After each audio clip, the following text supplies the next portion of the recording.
Opa, tudo bom? Adenilson Giovannini por aqui. Vamos lá então. Eu só peço desculpas aqui que eu vou filmar aqui a partir da tela do computador com a imagem pequena aqui do lado. E Adenilson, qual que é o conteúdo desta palestra? É bem simples aqui, ó. O que vai ser abordado nessa palestra é o trabalho do INCA e o do CIGEP, né? Do INCA, melhor dizendo, foi mal. E o do IDIB. Quem é que faz o que, afinal de contas, né? Porém, antes de eu mostrar toda essa parte e qual que é o papel de nós, né, que somos agrimensores, eu vou mostrar um conteúdo de contextualização. E que conteúdo que é esse?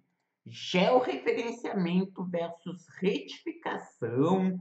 Afinal de contas, o que é um georreferenciamento? O que é uma retificação? Por que você deve pedir uma matrícula para o proprietário? Além disso, qual que é o procedimento junto aos confrontantes? Também qual que é a diferença entre transcrição e georreferenciamento? Porém, antes disso, vamos ver daqui se quanta gente que tem online, né? Eu avisei já era 6 e pouco da tarde. Então não vai dar tempo para todo mundo chegar aqui. Somente algumas pessoas que vão conseguir, né? Porque na correria todo mundo tem a vida muito corrida, não é verdade? E já que eu estou aqui no canal, eu também queria mostrar para você aqui um pouco do meu conteúdo. Enquanto que mais algumas pessoas acessam o e-mail e vêm até a palestra em si. Ó, antes disso, nessa aula eu também vou abordar os seguintes temas.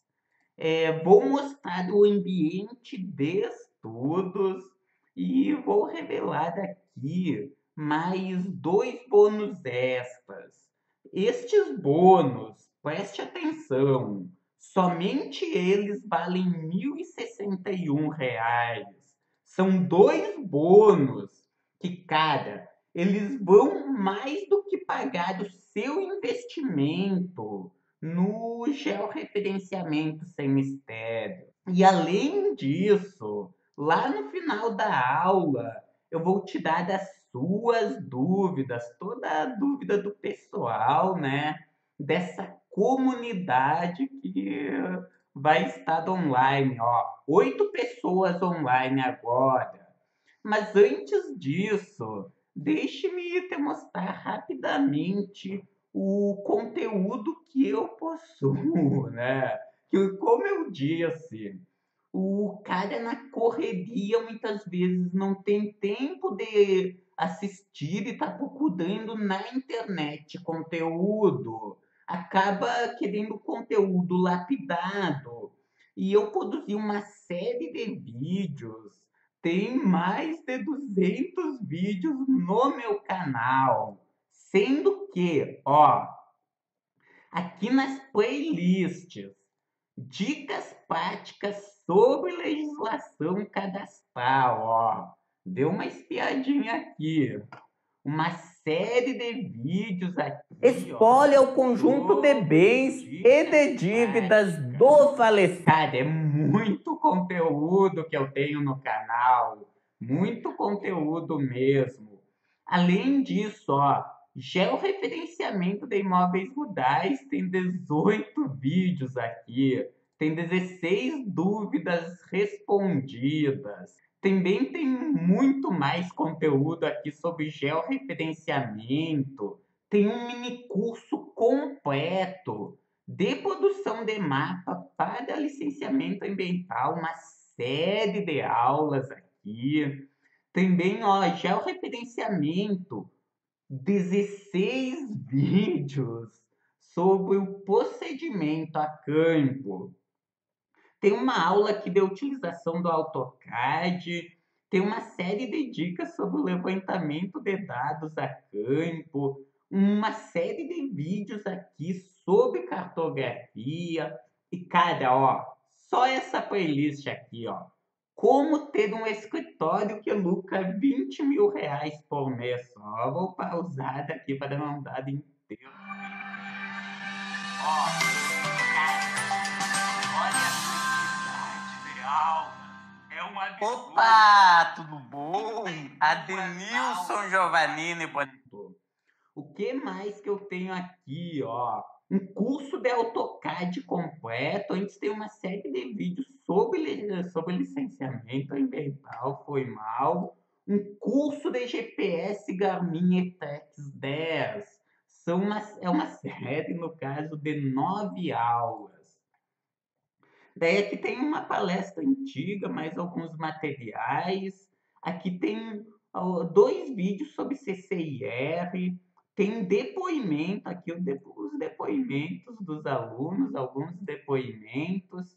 PPP, mais alguns vídeos sobre posicionamento por ponto preciso. 2 vídeos da estação total. 6 vídeos é sobre o que eu vou falar logo em seguida aqui, ó.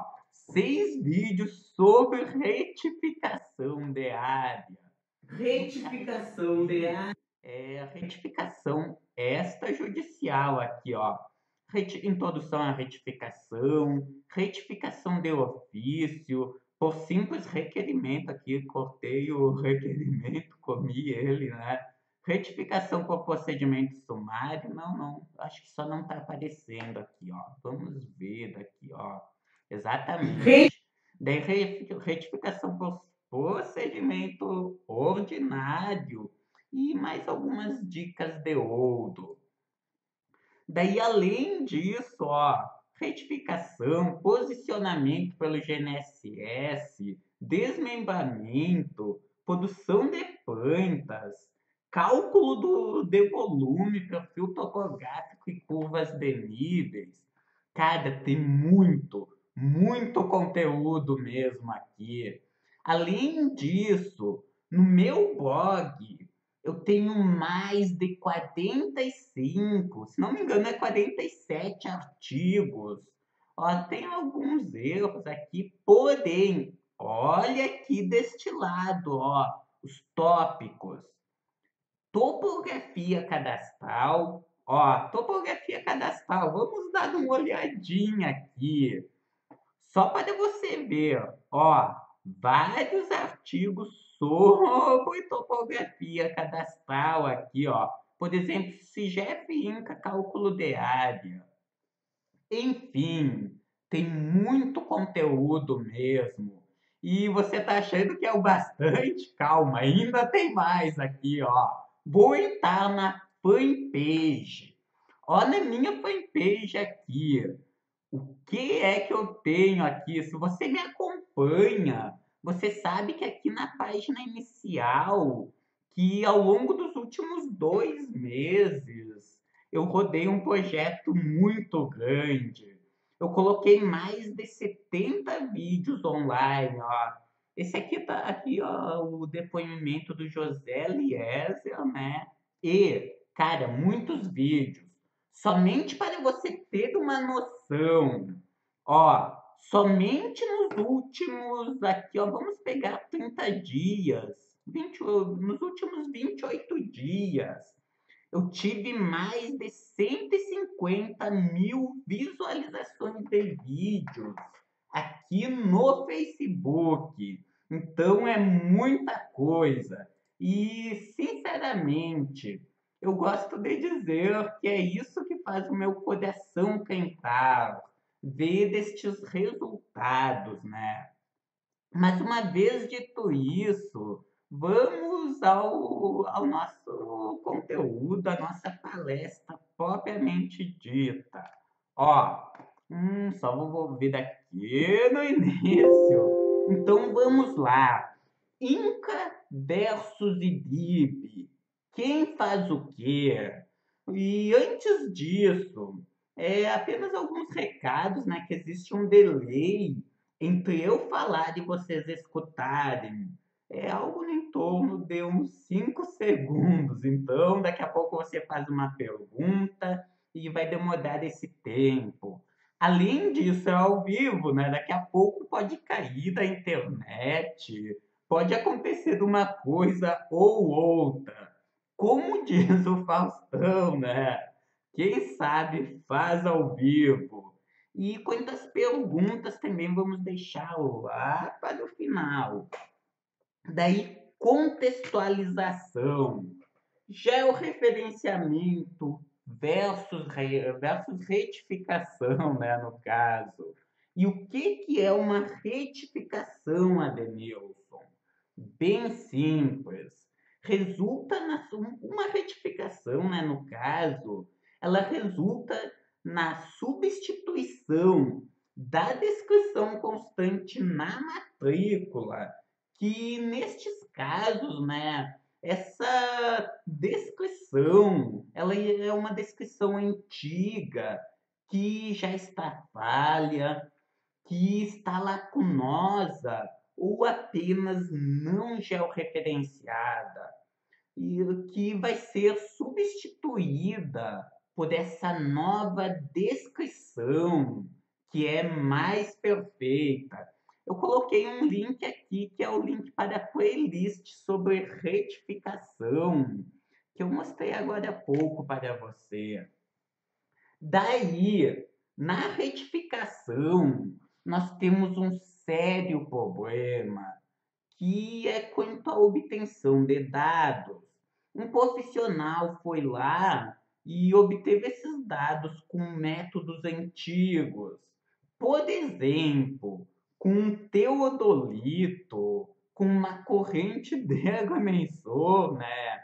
Daqui a pouco até com uma estação total. Daí chega um outro profissional e obtém estes dados da mesma propriedade, né, no caso, com um GPS geodésico L1, L2, constelação GONAS e GPS RTK. Cara, perceba o quê? Que houve um avanço tecnológico, ou seja, não tem como estes métodos diferentes de obtenção de dados terem uma acudácia parecida. Métodos antigos têm uma acudácia mais ruim. Imagine uma leitura numa mida lá, meio distante, com um teodolito, em um lugar inclinado, onde que os cálculos eram feitos todos à mão. Já pegue um GPS geodésico. Ou seja, sempre vai existir uma diferença e essa diferença ela tem que ser aceita. Logo, não tem como nós, no nosso dia a dia, e os profissionais de registro não aceitarem isso. E a diferença aceita, né, no caso, normalmente é de 5%. E eu posso ir até mais longe. Por exemplo, apenas um pequeno exemplo de problema de obtenção de dados de uma propriedade, aonde que uma obtenção mais moderna vai ter problemas quando comparada a uma obtenção mais antiga. É este exemplo aqui. Ó, veja essa área. Ela é uma área inclinada aqui. E com isso, este é um exemplo real, preste atenção nisso, é um exemplo real de uma propriedade cuja área obtida hoje com o GPS geodésico deu muito maior, muito diferente, enfim, da área da mesma propriedade, os mesmos vértices, os mesmos marcos, né, visitados lá na década de 90. Diferença: teodolito para GPS. E cara, ó, o problema dessa área foi a topografia, e isso acontece sistematicamente. Se nós pegarmos áreas planas, elas não costumam dar tanta diferença de área entre métodos de obtenção de dados antigos e métodos modernos. Já áreas inclinadas é mais normal, justamente por causa do efeito do relevo. Apenas um pequeno exemplo, né, para você. Então tenha muito cuidado. E além disso, uma dica. Daí o cara começa a conversar com os profissionais e eu recebo muitos e-mails todos os dias, muitas mensagens no WhatsApp, no Facebook. E o profissional chega para mim e diz: Adenilson, eu vou acrescentar uma área nesta propriedade. Ah, tem uma areazinha ali que ela é uma areazinha de uma propriedade do lado, tá com uma área de posse, e eu vou acrescentar. Daí eu falo isso para eles. Meu amigo, tome cuidado, porque acrescentar área a esta propriedade é um crime. Perceba o quê? E eu posso até abrir do Paint aqui e fazer um rápido desenho. Não sei se vai aparecer legal. Isso é aula ao vivo, né? Então, foi uma ideia que eu tive agora. Imagine o seguinte: eu tenho uma outra situação aqui. Tem essa propriedade aqui. Até eu tenho um livro aqui do Eduardo Augusto. Eu também tenho no meu livro que eu peguei daí do livro dele este exemplo. E então, ó, imagine a seguinte situação sobre retificação de área. Você tem uma área cujo, vamos dizer que aqui você tem uma área que é a área da frente. Eu vou terminar de desenhar aqui, e que essa aqui é uma área que fica nos fundos da propriedade, que tem um acesso, e essa área da frente aqui, ela aparece no registro anterior como que, ó, vou fazer em vermelho aqui, como que se essa área aqui fizesse parte dessa matrícula. Porém, isso é a realidade física. Se você for até a propriedade e pegar imagens de satélite antigas, você vai notar isso. Opa, aparece como que se essa linha aqui, ó, ela simplesmente não existisse. Só que a realidade jurídica, ela é diferente. A realidade jurídica diz o seguinte: existe um lote aqui que possui seus limites bem nesse local. Então a pergunta que fica é: o que é que vale neste estudo de caso específico? É a realidade física ou a realidade jurídica? Simples. Sempre é a realidade física. Preste atenção nisso. De nada adianta ir um perito lá a campo, ou se não pegar imagens antigas, quem sabe tiradas por alguém, ou quem sabe imagens de satélite, e querer dizer: não, mas essa propriedade possui estes limites. há 50 anos? E esta até é uma pergunta que muitos profissionais já me fizeram, ou alguma pergunta parecida. E eu digo sempre, meu amigo, é a realidade jurídica que interessa, porque o cara pode muito bem, lá há 50 anos atrás, ter invadido essa área aqui, que é uma área que está nos fundos da propriedade. Ele invadiu ela e anexou essa área. O que vale é a realidade jurídica. Sempre vai ser a realidade jurídica. Então, vamos voltar aqui para a nossa apresentação. E o segundo tema é por que você deve pedir a matrícula para o proprietário. E eu sempre falo isso. A primeira etapa na reunião com possível cliente sempre é se informar quanto à matrícula, perguntar para ele: essa área possui matrícula? Daí ele vai dizer: a Denilson, ela possui. Ou se não, a Denilson, ela não possui. E por que disso? Simples. É a realidade jurídica que nos interessa e não a física. Por exemplo, você tem essa propriedade desse exemplo que eu dei agora. Daí chega o cara para você, o dono da propriedade quer medir dela, e você vai até o registro de imóveis, né? E vai com esse levantamento. O que é que o profissional de registro vai fazer?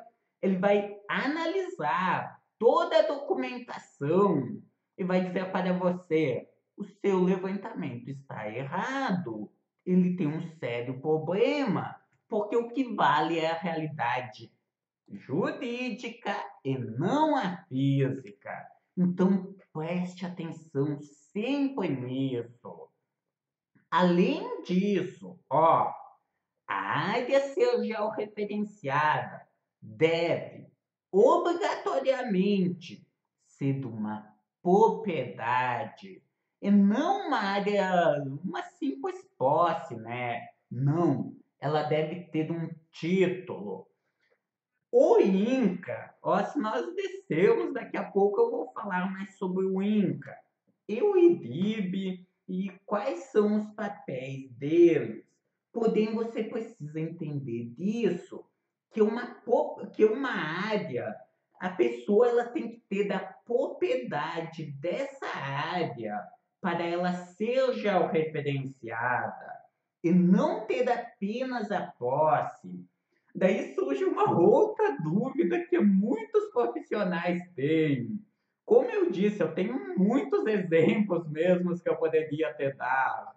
Aonde que, mas Adenilson, em um processo de usucapião, eu tenho que pegar e fazer o georreferenciamento desta propriedade, só que ela ainda é uma posse, ela ainda não é uma propriedade, né, no caso. Se nós pegarmos a jurisprudência, e eu acompanho essa parte também, justamente para informar os meus alunos, o que nós temos é isso, que, cara, não adianta. Lá se nós, até tem um exemplo de um estudo de caso, onde que foi um juiz que pediu, né? O advogado tinha pedido para o cliente já referenciar a propriedade. Daí o cliente foi até a audiência do juiz, com o juiz no caso, e perceba o quê? Que nessa audiência não existe nenhuma garantia de que essa pessoa vai conseguir ou não ter a propriedade. Logo, se não existe nenhuma garantia, não tem por que o levantamento dos dados ser feito antes dessa audiência, porque senão o dono da propriedade, o dono dessa área de posse foi mal, ele corre o risco de jogar dinheiro fora. E ainda existem aqueles profissionais de registro que, aqueles, melhor dizendo, juízes, que dizem não, para a audiência a área tem que estar georreferenciada. Porém, peço desculpas, não georreferenciada, porque o georreferenciamento ele só vai se dar depois que o profissional de registro de imóveis ir lá no CIGEP e der do ok dele. Essa área tem que estar já com levantamento feito. E o que esses juízes eles não percebem é isso, que se nessa audiência ele dizer, ele olhar no processo e encontrar evidências e simplesmente negar o pedido de usucapião, todo aquele trabalho será perdido. Essa pessoa vai colocar dinheiro fora, não é verdade? Então, a tendência é que, com o tempo, todos os juízes parem de pedir o georreferenciamento antes da audiência. Ou seja, nessa audiência, a pessoa ela não vai adquirir a propriedade, ela vai adquirir, o juiz vai emitir um documento que vai ser um documento que vai dar o direito para ela conseguir a propriedade, porque ela só terá a propriedade no momento que essa área tiver com a sua matrícula agendada. Perceba isso. Só que, aí já vista que aconteceu a reunião com o juiz, essa audiência, e o aval do juiz, vamos falar assim, me fugiu a palavra agora, foi positivo. O que essa pessoa tem que fazer imediatamente é pedir o georreferenciamento desta propriedade. Apenas um outro exemplo prático. E quanto à posse, né? Nós temos aquelas situações que são situações típicas de simples posse e não de propriedade, como, por exemplo, uso adverso, ou senão uma sucessão não regularizada aqui. E a Denilson, e quanto a confrontantes, qual que é o procedimento? Cara, sempre é necessário, foi mal, conseguir a anuência destes confrontantes. Vamos fazer o seguinte, eu vou mandar essa palestra para você por e-mail amanhã, e aqui tem um link para um artigo de lá do Eduardo Augusto, da Carta Inequívoca de Anuência. Apenas um cuidado é que a área confrontante, ó, preste atenção nisso, ela pode mudar no decorrer do processo. Como assim, Adenilson? Você deve estar pensando, né? Bem simples. A área confrontante, uma das áreas confrontantes, né? Pode ser desmembrada, pode acontecer uma fusão de áreas, ou seja, ela pode mudar. Então sempre esteja atento a isso. Daqui a pouco você foi lá, conseguiu o serviço, também foi lá a campo, levantou os dados, daí pegou e produziu todo o dossiê. E neste intervalo de tempo, um confrontante vendeu parte e teve já essa área já referenciada, teve, melhor dizendo, uma matrícula gedada lá no registro de imóveis. Ou seja, no momento que essa matrícula foi gedada, se você após esse evento em estar com um pedido de georreferenciamento junto ao registro de imóveis, ele vai estar desatualizado. Perceba isso, que você vai ter que ir a campo e obter novamente os dados deste ponto. Além disso, não, eu tinha pensado que tinha um outro recado, mas é daqui a pouco.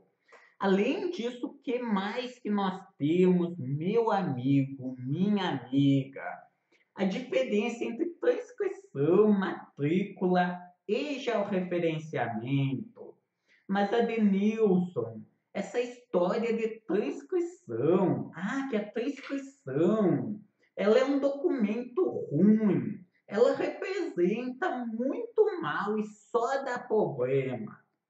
Eu vou concordar com você na parte que ela dá problemas, porém, não no resto. Porque a transcrição, ela era muito bem, né? E funcionava muito bem na sua época, até a década de 50, de 60. E por que isso?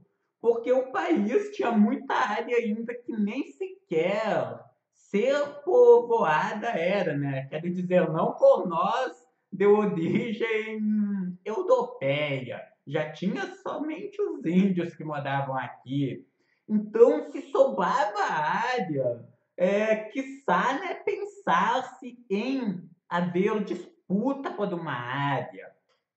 Ou seja, uma simples transcrição funcionava muito bem para aquela época. Daí, Adenilson, transcrição é algo que eu ouvi muito falar, porém eu não conheço, então eu te apresento uma transcrição aqui, ó. Um sítio com 100 hectares, localizado no bairro das Palmeiras, confrontando com a linha férrea, com a estrada municipal, foi mal e com o rio de Conchas. Isso é uma transcrição. Perceba que é uma rápida descrição, como eu disse. Funcionava bem lá para a época que ela existia. Já temos um modelo aqui de uma matrícula simples, com azimutes aqui. Daí aqui, ó, o problema é o quê? Essa matrícula aqui, ela tem um problema que um azimuth está errado. Daí você me diz, mas Adenilson, a inscrição não funciona. Matrícula é muito melhor. Porém, cara, e se tiver um dado errado? Simples. Pode pegar essa matrícula e jogar no lixo, não é verdade? Então, ó, cuide aqui. Os dados estão errados. Daí o georreferenciamento, o que ele acrescentou? No caso aqui, foi a geoespacialização dos dados. Ó, um modelo de uma matrícula truncada, uma matrícula antiga. Já aqui, ó, tcharam, uma matrícula com os vértices em coordenadas UTM. Ou seja, uma coordenada, né, ou melhor dizendo, um polígono que possui uma localização única, que não tem como ser confundido com alguma outra área. E com isso nós temos uma série de princípios que são obedecidos. Então, a Lei 10.267, né? Ela em si, a lei do georreferenciamento, ela fez importantes alterações na lei dos registros públicos. Preste atenção nisso.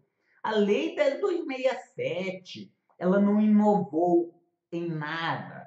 Ela simplesmente pegou a lei de registros públicos e fez algumas mudanças, algumas atualizações, sendo que a maior é a possibilidade, ó, lembre-se que eu falei lá no início de retificação.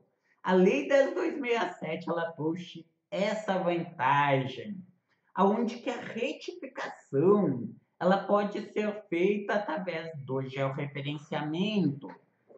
Alguns profissionais de registro, eles ainda pedem, né, primeiramente, a retificação. Porém, não tem por que fazer isso, porque o georreferenciamento em si, ele já é uma retificação. Você tem lá a área, né, no caso, medida com equipamentos antigos, e tem essa mesma área medida com um receptor GNSS, que possui uma acudácia melhor, ou seja, ele vai retificar esta área. E lembre-se de lá do exemplo que eu te dei, levando em consideração a realidade jurídica. Ah, mas Adenilson, mas tem uma área de posse. Simples. Enquanto que essa área de posse não lhe dar uma propriedade, o que vai ser levado em consideração é a realidade jurídica. A física não interessa. E aqui tem um outro modelo de planta, mas vamos seguir da aula.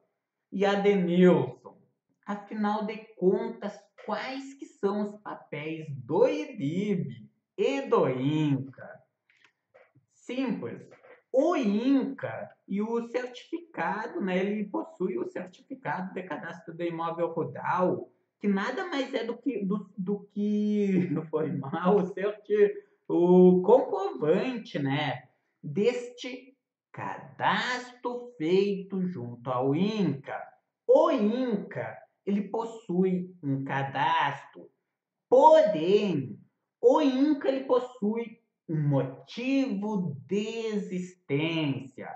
Ó, eu peguei aqui um print de lá do site do INCA, ó. E ele fala o quê? Que um imóvel rural é uma, né, área formada, né, no caso, por uma ou mais matrículas, que representa uma área de terra contínua, de mesmo detentor, podendo ser localizada tanto em zona rural, urbana, e que caracteriza o imóvel para a legislação agrária. E daí tem um conceitozinho aqui de áreas contínuas. Porém, o que eu queria trazer daqui é que o INCA, preste atenção nisso, ele olha para o imóvel rural, para este prédio rústico, não para a propriedade imobiliária. Quando ele utiliza o termo imóvel rural, este termo possui em sua essência essa descrição, que é um prédio rústico. Pouco importa se é uma área de posse, se é uma propriedade, ou seja, uma matrícula, se é uma situação mista, com uma área de posse, uma matrícula, várias áreas de posse, várias matrículas. Enfim, o INCA, ele não considera nada disso. Para ele interessa, opa, é um prédio rústico, a pessoa, preste atenção nisso, a família, essa família consegue se manter nesta área, então tá valendo, porque o INCA ele se importa com a função social do imóvel rural. Ele cuida isso. Opa, os imóveis rurais, eles estão sendo utilizados, eles estão cumprindo a sua função social ou não? Ah, não estão cumprindo a sua função social? Então, este imóvel vai ser desapropriado e dado para outra pessoa que cumpra essa função social, que faça o imóvel, né, no caso. cumprir esta função social. Daí temos o CAPIR, poder... Cara, eu vou pedir desculpas para essa aula não ficar muito longa e muito pesada. Em um outro momento eu gravo um vídeo para o canal falando sobre o CAPIR. Eu apenas vou trazer disso, que tem esse registro e, ó, nós temos um cadastro, que é esse cadastro do imóvel, junto ao INCA, que é o prédio rústico. Temos um outro cadastro, que é o cadastro lá na Receita Federal, que é para o governo recolher, né, no caso, o imposto deste imóvel rural. E agora vem o que interessa sobre o SINTER, também o Sistema Nacional de Gestão de Informações Territoriais. Em um outro momento eu falo. E temos o terceiro sistema, um terceiro cadastro, que é o cadastro, né, no caso, do Instituto de Registro Imobiliário do Brasil, do IDIB, e seus representantes, os profissionais de registro. O IDIB, ele considera, preste atenção nisso, a propriedade imobiliária. Como assim a propriedade imobiliária, Denilson? Simples. Uma propriedade imobiliária é igual a uma matrícula, que é uma área contínua e única, sem divisões. Ah, eu tenho uma estrada, por exemplo, vamos voltar daqui no nosso exemplo, e digamos que, situação hipotética, que aqui cruzasse uma rua, ou mais aqui assim. Perceba o quê? Que a partir deste momento, você teria uma área pública aqui. Ou seja, não tem mais como existir somente duas matrículas. Você vai ter que ter uma, duas, no mínimo 4 matrículas.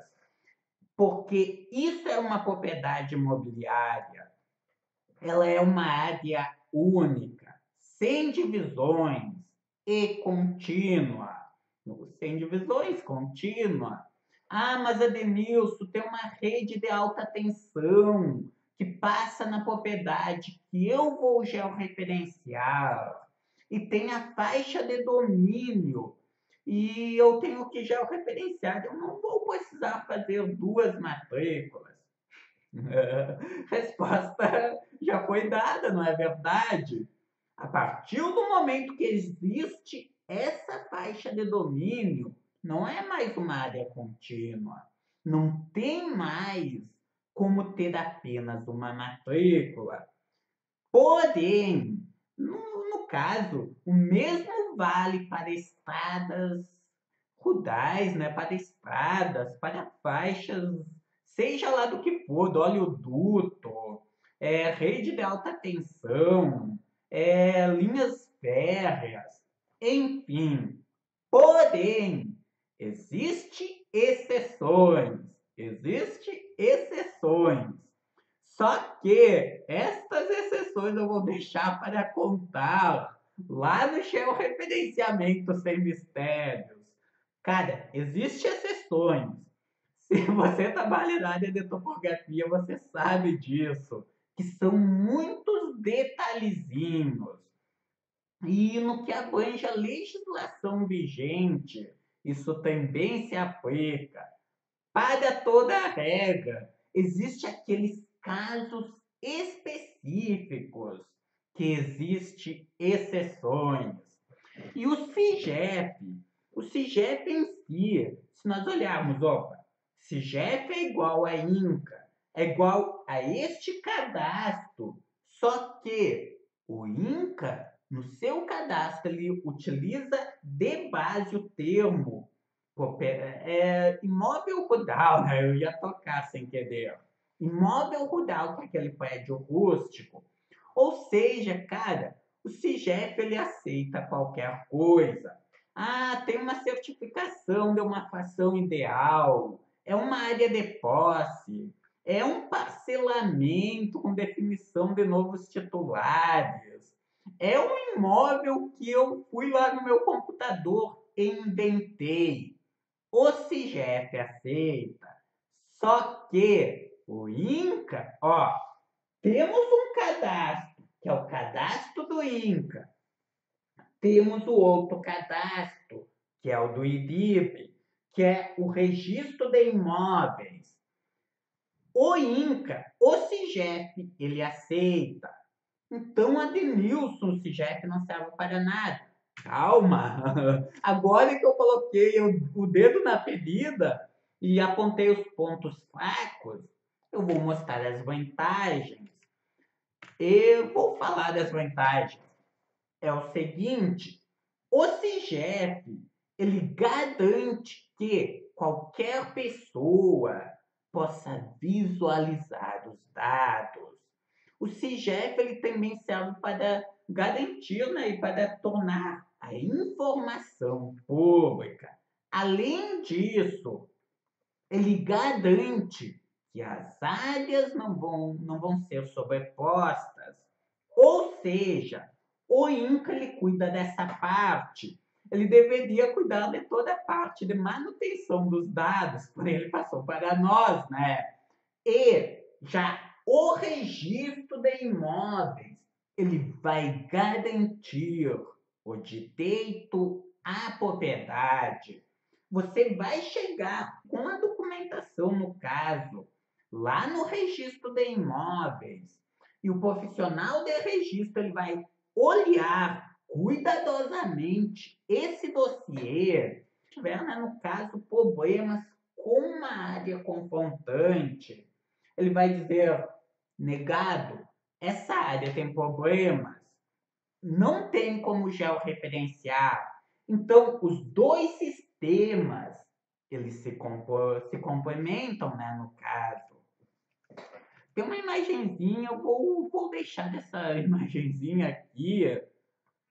E é por isso, né, que o registro imobiliário, resumindo, ele deve cuidar da qualificação jurídica. O INCA ele cuida do sistema. Opa, existe ou não existe sobreposição? Qualquer pessoa pode visualizar qualquer área. O IDIB, através dos profissionais de registro, ele vai garantir a propriedade imobiliária. E o agrimensor, né, nessa história toda, Denilson, onde que nós ficamos? Simples. Nós somos quem garante a natureza matemática. Se você chegar com uma propriedade até o profissional de registro de imóveis e essa propriedade tiver algum problema e precisar de uma retificação, porque possui uma coordenada errada, um ângulo errado, esse profissional de registro, ele não vai fazer desse cálculo, porque ele não está habilitado para isso. Ele vai entrar em contato com você e você vai fazer esta retificação no caso. Além disso, toda a parte de preparação, de realização do levantamento, de processamento, de ajustamento, produção da planilha ODS, das peças técnicas, a assinatura, a anuência dos confrontantes e, finalmente, levar tudo até o registro de imóveis.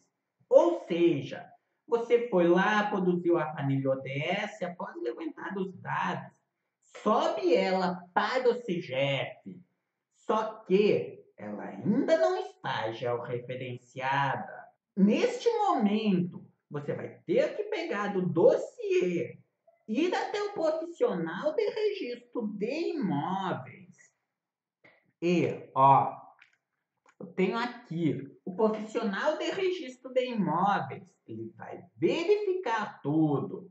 Ele vai conferir se alguma área de algum confrontante não foi desrespeitada e, se estiver tudo ok, ele vai vir aqui no SIGEP, no campo referente a ele, aqui ó, na parte de registro, e vai dar o ok dele. Neste momento, o INCA vai ser avisado e vai verificar, opa, tá ok, a área foi georreferenciada, ele também vai conferir, ó, preste atenção nisso, perceba o quê? Que para você proceder junto ao cartório, a área tem que possuir um cadastro no INCA, senão o profissional de registro vai dizer para você, cadê o CCIR? O imóvel não está cadastrado, não tem como georreferenciar, como proceder aqui no registro. Só que no momento que o profissional de registro dá o ok dele lá, o que é que o INCA faz? Compara. Opa, qual que é a área que o cara informou aqui? E qual que é a área do georreferenciamento? E ele retifica a área. Como que, ó, só cuide essa maldade. Como que atualmente o sistema da Receita Federal e o sistema do INCA estão conectados? Como que existe comunicação entre eles?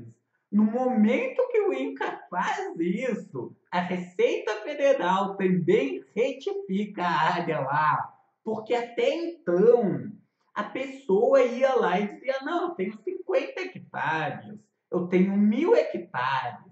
A partir deste momento, isso não funciona mais, não é mais bem assim, né?